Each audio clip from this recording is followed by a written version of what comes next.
ভোরবেলা হাঁটতে যায় তখন দেখি ও বই নিয়ে পড়তে বসে গেছে। আরে বাবা, এত জ্ঞান দিও না তো। আর সুমনের কথা বলছো? ও যতই পড়াশোনা করুক না কেন, আমি ওর থেকে বেশি নম্বর পাবোই পাবো। তো এই বুড়ো খেলার মুডটাকেই নষ্ট করে দিল। দাদু ভাই, এইভাবে গুরুজনদের সাথে কথা বলতে নেই। আর এত ওভার কনফিডেন্ট অর্থাৎ অতি আত্মবিশ্বাসী জিনিসটাও খুব ভালো না। তুমি যদি এখন এরকম ব্যবহার করো জীবনে কোনোদিনই বড় হতে পারবে। খুব বেশি বড় না হয় ভালো, তা না হলে আমার বাবাকে বড় দরজা করতে হবে। তাছাড়া আমার বাবা যে টাকা আছে তাতে আমার 14 বড় বসে খাবে। তাই পড়াশোনা করে কি হবে? পিতা জ্ঞান না দিয়ে ঘুমাও। ঠিক আছে দাদু ভাই, আমি এখন ঘুমোচ্ছি, তুমিও খেলা বাদ দিয়ে ঘুমিয়ে পড়ো। এই বুড়োটার একটা ব্যবস্থা করতে হবে, তা না হলে ও সারা রাত মাথায় জ্ঞান দিয়ে মাথাটা খারাপ করে দিবে। আর আমি রাতে না ঘুমিয়ে খেলছি সেটা মা বাবাকে বলে দিলে মুশকিল হয়ে যাবে।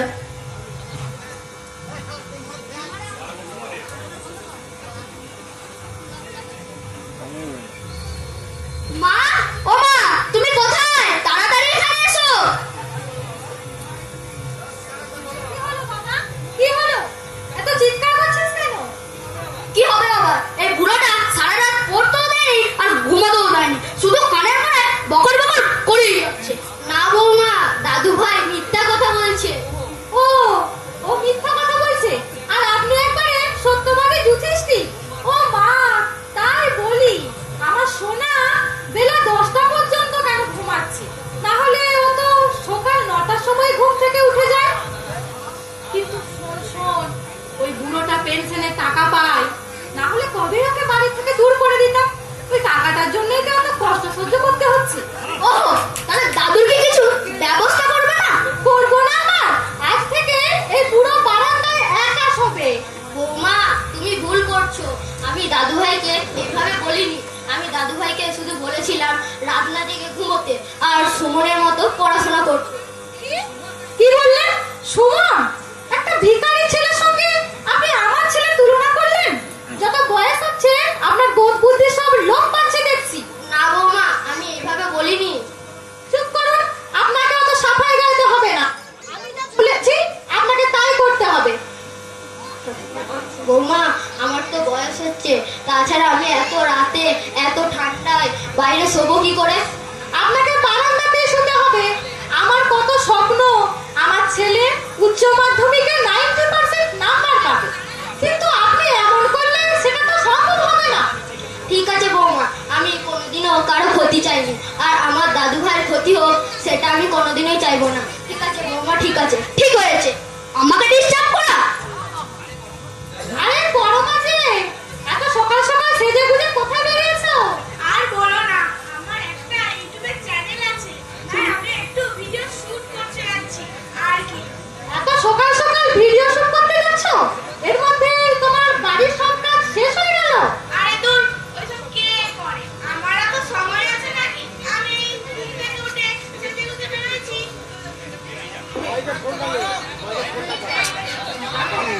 মা, মা, আমাকে খেতে দিবে, চলো। চুপ কর তো, দেখছিস না কথা বলছি? ও, বাড়িতে কাজের মাসি রেখেছো বুঝি?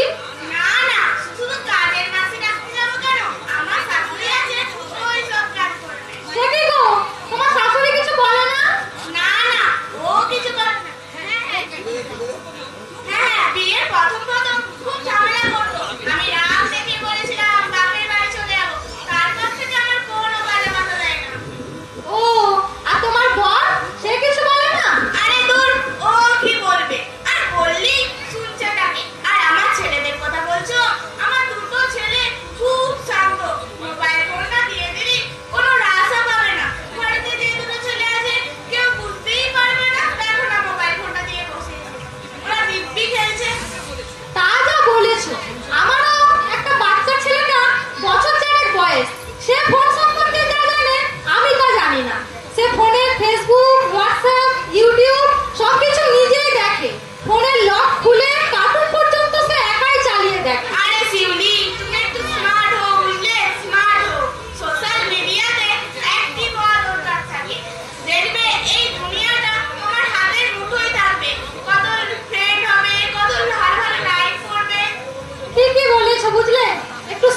করতে হবে।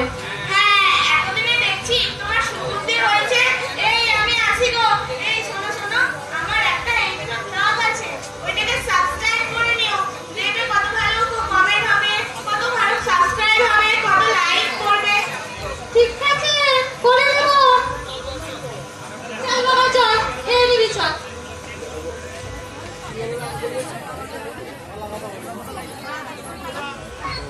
তোমরা একটি বেয়াদব ছেলে, দেখছো শ্রেণীকক্ষে শিক্ষক মহাশয় এসে গেছেন, তাও তোমরা উঠে দাঁড়াচ্ছ না। স্যার ওইসব দিন এখন শেষ। বেয়াদব ছেলে, তুমি গুরুজনদের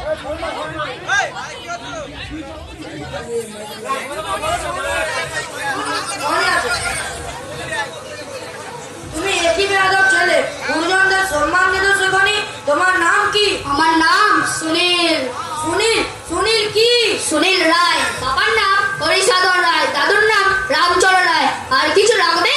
তুমি রামবাবুর নাতি? তোমার লজ্জা পাওয়া দরকার। তুমি রামবাবুর নাতি। আমি রামবাবুর ছাত্র। আমি জানি তিনি একজন শান্ত, ভদ্র এবং সৎ মানুষ ছিলেন। তুমি ওই রকম একজন ভদ্রলোকের নাতি, এটা ভেবে আমার অবাক লাগছে। চুপ করুন, ওই বুড়োটার গুণগান গাইতে হবে না। দেখবে চাপকে তোমার পিঠে চামড়া গুটিয়ে দেবো।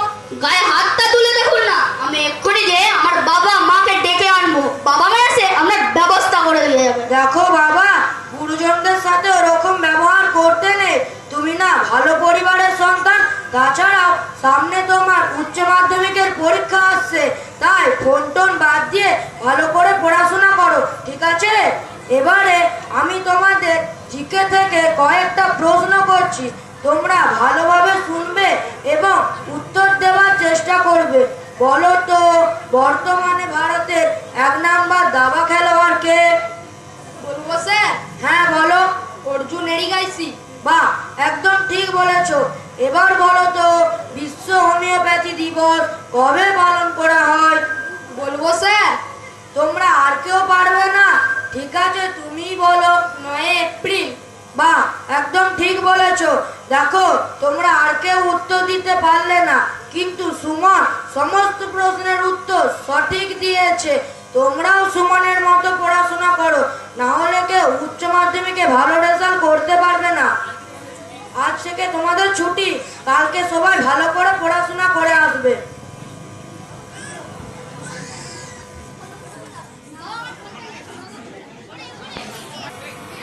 আজকে আমার সোনামণির রেজাল্ট বের হবে।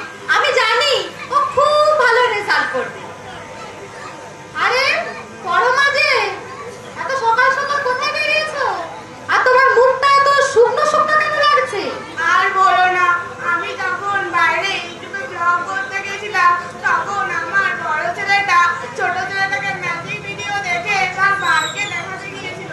তা দেখে তার গলা বোতলে চিপি আটকে যায়। তা দেখে ওর ঠাকুমা দ্রুত ডাক্তারের কাছে নিয়ে যায়। ডাক্তার বলেছিল আর একটু দেরি হলে মনে হয় শ্বাসরোধ হয়ে মারা যেত। আজ আমার শাশুড়ি মায়ের জন্য আমার ছেলেটা ফিরে এসেছে। আমি বুঝতে পেরেছি সব আমার জন্যই হয়েছে। আর তাই আজ থেকে আমি প্রতিজ্ঞা করলাম, যতটুকু প্রয়োজন ততটুকুই ফোন ব্যবহার করবো। আমি বুঝে গেছি আমার ফোনের চেয়েও দামি আমার সন্তান এবং সংসার। কি রে বাবা, রেজাল্ট কেমন হলো? 90% নাম্বার হয়েছে তো? মানে রেজাল্ট কি হলো বল? মা, আমি পাস করতে পারিনি, আমি ফেল করেছি। হ্যাঁ, এ কি বললি রে? তোকে নিয়ে আমাদের কত স্বপ্ন, তোর বাবা কত কষ্ট করে তোর পড়াশোনার জন্য টাকা জোগাড় করে যাচ্ছে। তোর সঙ্গে পড়ে সুমন, সে উচ্চ মাধ্যমিকে 90% নাম্বার পেল, আর তুই কি না? ছি ছি ছি, লজ্জায় আমার মাথা হেট হয়ে যাচ্ছে। চুপ করো মা, চুপ করো। কেঁদো না মা, কেঁদো না। আমি তোমার গা জড়িয়ে প্রতিজ্ঞা করছি যে তার কোনোদিনও ফোন ব্যবহার করব না। আর শিক্ষক মহাশয়, গুরুজন এবং অন্যান্য সকলকে সম্মান জানাবো। আমি বুঝে গেছি ওদের সম্মান না জানালে আমি জীবনে কোনোদিনও এগিয়ে যেতে পারবো না।